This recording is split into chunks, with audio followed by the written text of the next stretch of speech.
Madaling araw, nagmamaneho sa Cubao. Aking nakita, Babawasan po natin ito ating habang lamesa para magbuhay ng ating bagong kasal. sinundan ko ang kotseng sinasakyan niya. Hindi ko nakitang may dumarating pala. Hindi ko naiwasan, kami biglang nagkabanggaan. Ayan. Maraming salamat. Nung magkamalay, ay nasa ospital na ako. Sa lahat po ng mga hindi pa dumulat dito sa ating Nasikaso ng doktor na pili ng nanay ko. Biglang-bigla na lang ang nurse nandyan na. At para kong nakita ng angel sa ganda. Kahit nagde-delirio, itong nasabi ko sa kanya. Ale, nasa langit na ba ako?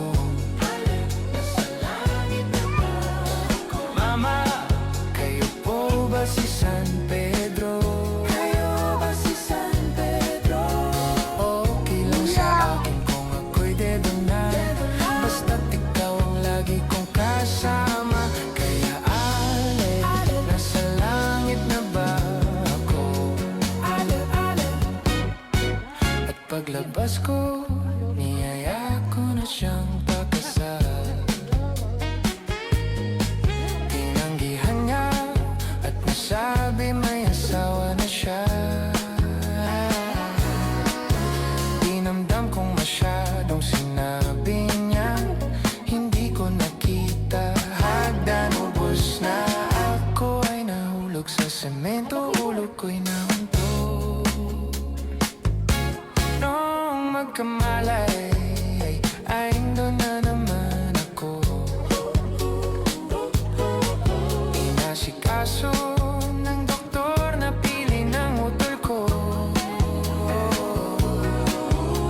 Biglang-bigla na lang ang bagong nurse nandyan na. Tinanong ko muna siya kung may asawa na siya. Ang sabi niya wala, ang puso ko'y biglang natuwa.